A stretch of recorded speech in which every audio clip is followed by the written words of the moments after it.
편 31편 9절에서 16절의 말씀으로 주의 손에 모든 것을 맡기라, 이런 제목으로 은혜를 나누고자 합니다. 성경에 등장하는 수많은 인물들 가운데 다윗은 대표적인 믿음의 인물입니다. 다윗의 일생은 믿음의 삶이었습니다. 열왕기 상하의 수많은 열왕들의 치적을 말할 때 다윗이 기준이 됩니다. 아무개 왕은 다윗처럼 하나님을 잘 섬겼다. 아무개 왕은 다윗과 같이 아니하여 우상을 숭배하였다. 이처럼 다윗은 믿음의 척도가 되는 그런 인물이었습니다. 이렇게 믿음으로 살았던 다윗이지만 그의 삶은 고난과 시련이 참 많았습니다. 다윗의 장인이었던 당시 왕이었던 사울 왕이 다윗을 시기하고 질투합니다. 10여 년 동안 군대를 이끌고 추격하여 수차례 죽음의 위기를 겪었습니다. 블레셋에 망명하기도 하지요. 그곳에서 지내는 동안에도 고통과 시련, 죽음의 위기를 참 많이 겪습니다. 왕이 된 후에는 사랑하는 어린 아들이 병들어 죽습니다. 아들 압살롬이 장남이었던 그의 형 암몬을 죽입니다. 후에 압살롬은 또 반란도 일으킵니다. 다윗은 급히 요단강 건너편으로 피신해야 하는 고통을 겪습니다. 그 피난길에서 온갖 조롱과 멸시와 천대를 받고 죽음의 고비고비를 넘깁니다. 이처럼 다윗의 삶은 크고 작은 시련과 고통이 그치지 않았던 그런 삶이었습니다. 시편 31편의 시는 다윗이 살면서 겪는 고통 중에도 하나님을 향한 믿음의 고백이 담겨 있습니다. 주의 손에 내 인생의 모든 것을 맡기리라, 이런 고백하는 거죠. 내 인생은 왜 이토록 고통과 괴로움이 많은가? 그리고 고백하기를 주의 손에 모든 것을 맡기리라, 이렇게 고백한다는 거죠. 지금 삶이 고통 가운데 있든지 평안한 가운데 있든지 사랑하는 성도 여러분, 다윗의 고백과 같은 그런 고백을 하실 수 있게 되기를 바랍니다. 우리 한번 따라 하시죠. 주의 손에 내 인생의 모든 것을 맡기리라. 아멘이세요? 시편 31편의 시를 보면 다윗의 믿음과 솔직한 용기와 삶의 지혜를 볼 수 있습니다. 다윗은 원수의 핍박과 친구들의 배반과 아들 압살롬의 반란의 아픔이 크면 클수록 크게 탄식하며 부르짖어 소리를 질렀습니다. 그러나 동시에 하나님을 향한 부르짖는 기도도 컸습니다. 여러분, 이걸 배워야 합니다. 고통에 울부짖는 소리도 있어야 하지만 하나님을 향한 눈물에 부르짖는 기도도 있으시기를 바랍니다. 다윗은 철저하게 하나님께 부르짖어 기도하면서 끝까지 하나님만을 의지했습니다. 시편 31편의 시 중에 5절의 말씀, 5절 같이 한번 봉독하시죠. 내가 나의 영을 주의 손에 부탁하나이다. 진리의 하나님 여호와여, 나를 속량하셨나이다. 아멘. 얼마나 위대한 고백입니까? 15절 말씀도 함께 봉독하시죠. 나의 앞날이 주의 손에 있사오니 내 온수들과 나를 핍박하는 자들의 손에서 나를 건져 주소서. 아멘. 내가 나의 영을 주의 손에 부탁하나이다. 나의 앞날이 주의 손에 있사오니. 다윗은 이처럼 심한 고난과 아픔, 배반과 절망 속에서도 오직 하나님만을 의지하면서 기도합니다. 우리는 이러한 다윗의 믿음을 배워야 합니다. 솔직한 그런 용기를 배워야 합니다. 삶의 지혜를 배워야 합니다. 사순절을 맞아서 우리는 예수님의 십자가 고난의 길을 묵상하고 있습니다. 예수님은 오직 하나님 아버지만을 생각하고 십자가 고난의 길을 가십니다. 잡히셨던 날 저녁에 감람산에 기도하러 가시면서 마가복음에 보면 찬미하며 감람산에 올라가셨다, 이렇게 표현을 합니다. 인생길에서 만나는 고통과 시련, 아픔, 이런 때에 오직 하나님만을 바라보는 거죠. 나의 앞날이 주의 손에 있사오니. 주님께 여러분의 모든 것을 다 맡기실 수 있습니까? 하나님의 살아계심을 믿는 사람만이 내 인생의 모든 것을 맡길 수 있는 것입니다. 다윗은 인생의 고난과 어려운 일을 만날 때마다 오직 하나님만을 의지했습니다. 지역을 상징하는 것을 랜드마크라고 하죠. 강주는 5.18 민중항쟁의 랜드마크, 민주화의 도시의 랜드마크입니다. 서울은 우리에게는 익숙한 남산타워가 명칭이 더 익숙하죠. 파리 하면 에펠탑이 있고요. 런던 하면 빅벤, 미국 하면 뭐가 떠오릅니까? 자유의 여신상, 뭐 그런 게 떠오르죠. 이탈리아 홀로세움, 뭐 이런 것들이 떠오릅니다. 다윗의 영적인 랜드마크가 있는데 그것은 소년 시절 골리앗과의 싸움에서 승리한 것입니다. 하나님께서 함께 하시면 저 거인 골리앗도 내 손에 쓰러지게 된다. 하나님께서 함께 하시면 쓰러뜨릴 수 있다. 이길 수 있다. 이런 체험을 한 것입니다. 여러분의 영적인 그런 랜드마크는 무엇입니까? 사순절을 맞아서 말씀과 기도에 힘쓰시기를 바랍니다. 오직 성령 충만하시기를 바랍니다. 그리고 살아계신 하나님을 여러분 삶 속에서 생생하게 체험하시기를 바랍니다. 믿음으로 살아가는 성도의 증거는 고난이 찾아올 때 하나님께 피하고 하나님께 나를 의탁한다. 이렇게 이게 특징입니다. 사람은 힘들고 어려운 일이 다가올 때 위급한 순간에 무엇인가를 의존하는 경향이 있습니다. 이럴 때 대부분의 사람은 믿음이 없을 때 자신의 힘이나 능력을 의지합니다. 물질이나 어떤 힘 있는 권세 있는 사람을 의지합니다. 자기의 경험을 의지합니다. 자신의 능력 안에 일어난 일은 스스로 해결하면 되는 것입니다. 그러나 자신의 능력 밖의 일을 당할 때가 문제인 거죠. 당황스럽습니다. 두렵고요, 불안에 빠지는 거죠. 이것이 인생의 고통이고 절망의 문제 아닙니까? 내 손으로 내 힘으로 할 수 없는 일을 만날 때 우리는 당황스럽고 두렵고 불안에 빠지기 쉽습니다. 이럴 때 이사야 선지자는 너희는 하나님을 바라보고 하나님을 의지해야지 인생을 의지하지 말아라, 이런 말씀을 참 많이 하십니다. 이사야서 2장 22절 말씀 함께 봉독하죠. 너희는 인생을 의지하지 말라. 그의 호흡은 코에 있나니 새말 가치가 어디 있느냐. 아멘. 사람을 의지하면 더 크게 실망할 수 있어요. 좌절만 당할 뿐입니다. 우리 인생의 근본적인 문제는 오직 하나님 한 분만이 해결해 주실 수 있습니다. 예수님께서 이 세상에 오신 목적은 의인을 구하러 오신 것이 아니고 죄인을 구하러 오셨다고 말씀하셨습니다. 절망하는 인생들에게 소망을 주시기에 오셨다고 하셨습니다. 가난한 자에게는 복음을 전하시고 병든 자는 치료하시기 위해서 오셨다고 하셨습니다. 갇힌 자를 돌아보시고 나그네 된 자를 돌보기 위해서, 자유케 하기 위해서 오셨다고 하셨습니다. 그리고 말씀하십니다. 수고하고 무거운 짐진 자들아 다 내게로 오라. 내가 너희를 쉬게 하리라. 인생의 죄와 허물의 짐을 지고 허덕이는 사람들, 인생의 고통과 시련에 무거운 짐을 지고 허덕이는 인생들, 가난과 질병으로부터 숨막히도록 희망이 없어서 낙심하는 이들, 주께서 부르십니다.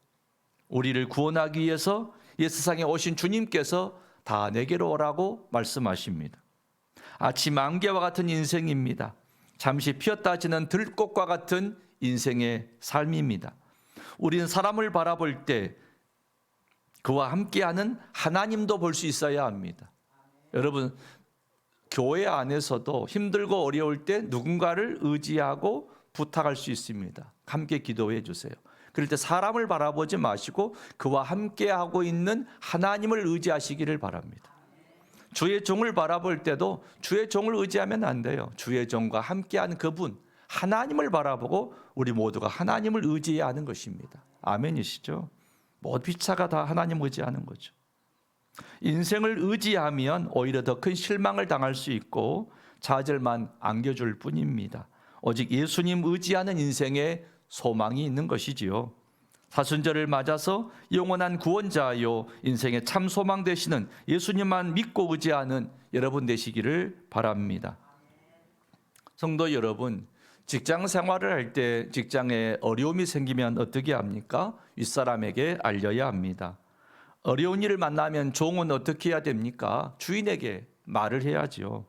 이처럼 성도는 어려운 일을 당하면 하나님께 아뢰는 것 잊지 마시기를 바랍니다. 하나님의 자녀된 성도는 우리의 아버지 되시는 하나님께 아뢰는 것입니다. 아멘이세요? 우리 9절의 말씀 9절 같이 봉독하시죠. 여호와여 내가 고통 중에 있사오니 내게 은혜를 베푸소서. 내가 근심 때문에 눈과 영혼과 몸이 쇠하였나이다. 아멘. 얼마나 먹지도 못하고 잠도 제대로 잘 수 없는지 뼈가 쇠하여졌다고 말을 합니다. 한마디로 원수들의 핍박이 심해서 살도 빠지고 뼈만 앙상한 몰골을 상상하게 하지요. 10절 같이 봉독합니다. 내 일생을 슬픔으로 보내며 나의 연수를 탄식으로 보내며 내 기력이 나의 죄악 때문에 약하여지며 나의 뼈가 쇠하도소이다. 아멘. 오늘 본문을 보면 다윗이 정작 힘이 드는 일은 원수들의 핍박이 아닙니다. 원수들은 자신을 핍박하고 고통을 주고 괴로움 주는 그런 존재라고 애초에 각오하고 있습니다. 문제는 오히려 자신이 고난받을 때 힘들고 정작 어려울 때 그래도 도와줄 것이라 기대했던 친구들이 배신하고 조롱할 때 더 힘들고 어려운 거지요. 12절의 말씀 함께 봉독합니다. 내가 잊어버린 바 됨이 죽은 자를 마음에 두지 아니함 같고 깨진 그릇과 같으니이다. 아멘. 실패하고 시련을 겪고 아픔을 겪을 때 기대했던 친구들이 잊어버리고 아니면 조롱하고 배신해 버립니다.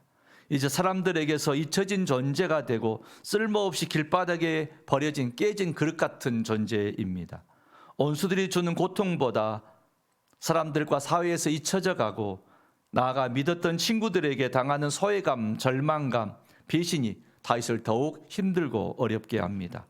다윗의 마음이 심히 낙심해 있을 때 이런 소문도 들립니다. 아간 무리들이 모여 나를 치려고 함께 의논할 때에 내 생명을 빼앗기로 깨하였다. 나를 죽이기로 작정했다. 이런 소문까지 들려옵니다. 여러분, 이런 소문 들릴 때 얼마나 두렵습니까? 얼마나 힘들고 어렵습니까? 이런 말이 있어요. 두려움은 곰팡이 같다. 우리 한번 따라 하십시다. 두려움은 곰팡이 같다. 두려움은 곰팡이 같다는 말은 이런 거예요. 어둡고 침침하고 습한 곳에서 곰팡이는 빨리 번식하는 거죠. 마음에 두려움이 찾아올 때는 어떻게 해야 됩니까? 그런 어둡고 침침하고 습한 곳으로 들어가면 안 돼요. 밝은 곳으로 빛 가운데로 나오면 곰팡이는 맥을 못 추는 것입니다. 아멘이세요? 예수님께서 말씀하셨죠. 나는 세상의 빛이다. 생명의 빛이다. 말씀하셨습니다. 인생 살다가 고난이 찾아오고 두려운 마음이 물밀듯 나를 덮쳐올 때에 오늘 말씀 기억하시기 바랍니다. 두려움은 곰팡이와 같은 것이다. 내 마음에 두려움이라는 곰팡이가 피려고 할 때에 빛 대신 주님이 찾아오시면 모든 문제는 해결이 된다. 모든 두려움은 떠나가 버리고 만다. 생명의 빛 대신 주님, 내 마음 가운데 오시옵소서. 빛이신 주님, 저희 가정 가운데 오시옵소서. 곰팡이처럼 퍼지는 두려움이, 불안이 저희 가정에서 떠나게 하옵소서. 나에게 다가온 두려움을 그대로 이끌고 주님께로 나오면 됩니다. 세상에서는 결코 나의 두려움을 해결할 길이 없습니다.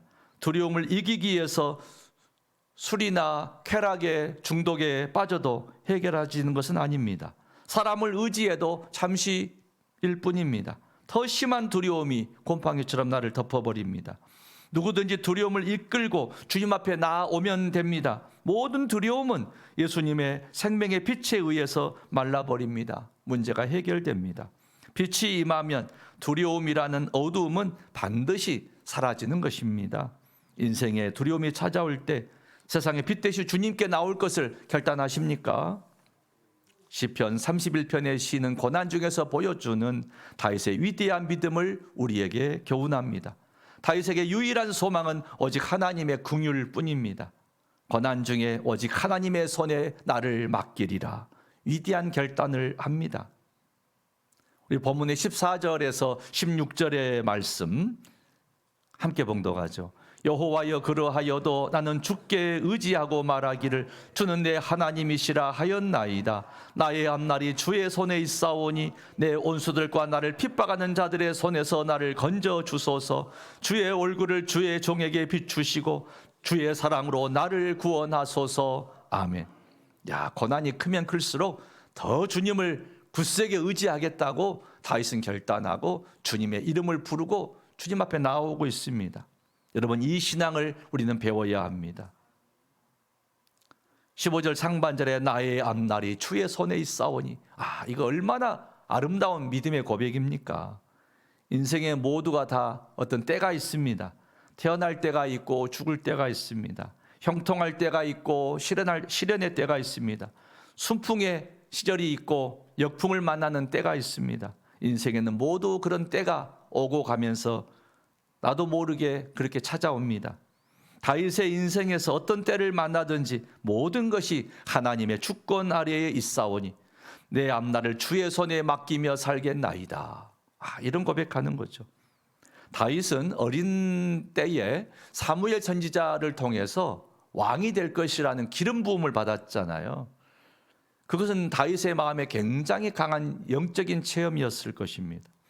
그래서 다윗은 어떤 시련을 당해도 사울 왕의 추격을 당하고 블레셋 땅에 떨어지고 어떤 곤란함이 처해도 하나님이 나를 이 나라의 왕으로 삼으신다고 하셨는데 이것도 과정일 뿐이다. 연단에 통과할 과정일 뿐이다. 인내하고 견디면 언젠가 주 약속의 날이 올 것이다. 아무리 사울이 나를 죽이려 해도 나는 결코 죽지 아니하리라. 주의 약속이 있기 때문이다. 할렐루야. 여러분, 하나님의 이 놀라우신 약속을 붙들고 의지하고 사시기를 바랍니다. 주석가 벵겔이 이런 말했어요. 하나님만 두려워하는 사람은 하나님이 아닌 것에 대해서는 아무것도 두려워하지 않는다. 그러나 하나님을 두려워하지 않는 사람은 하나님 외에 모든 것을 두려워한다. 여러분, 무엇을 두려워하시겠습니까? 하나님만 바라고 하나님만 의지하고 하나님만 경외하는 우리 모두 되시기를 바랍니다. 지금 인생의 삶 가운데에서 고난의 때를 맞아 힘들고 어려운 분이 계십니까? 오직 하나님만 의지하시기 바랍니다. 우리 모두가 다 언젠가는 죽음이라고 하는 절망의 문 앞에 설 때가 있겠죠. 그때 담대하십시다. 하나님께 나의 영혼을 부탁하나이다. 주님의 기도와 같이 주님 앞에 우리 모든 인생 마지막까지 맡길 수 있는 그런 믿음으로 사는 저나 여러분 되시기를 축원합니다. 다윗에게 고난은 하나님의 섭리 가운데 있는 연단의 과정일 뿐이었습니다. 고난 중에 오히려 하나님의 섭리를 믿고 지혜로운 신앙으로 살았습니다. 다윗은 고난 중에도 넉넉한 믿음을 보였고 담대한 믿음을 보였고 그래서 다윗은 믿음의 사람인 것입니다. 16절 마지막 절에 주의 얼굴을 주의 종에게 비추시고 주의 사랑하심으로 나를 구원하소서. 얼마나 위대한 기도요 고백입니까? 사순절을 맞았습니다. 주님의 십자가 고난을 지나 부활이 있음을 기억해야 합니다. 성도 여러분, 여러분의 가정이 고난과 시련의 때를 만날지라도 오늘 본문에 다윗이 보여준 그 담대한 믿음 그리고 솔직한 용기, 삶의 지혜를 배워서 세상을 이겨나가시기를 주의 이름으로 축원합니다. 할렐루야. 은혜로우신 아버지 하나님, 주의 손에 내 인생의 모든 것을 맡기리라 고백한 다윗의 기도가 우리들의 기도가 되게 하시고 저희 가정의 기도가 되게 하여 주시옵소서. 다윗이 보여준 담대한 믿음과 솔직한 용기와 삶의 지혜를 배우게 하여 주시어서 고난의 때에 더 우리 믿음이 굳세어지게 하여 주시고 캄캄하고 어두운 밤의 별빛이 더 빛나는 것처럼 시련과 고난의 때에 우리의 믿음이 더 빛나게 하옵소서. 예수님 이름으로 기도 올리옵나이다. 아멘.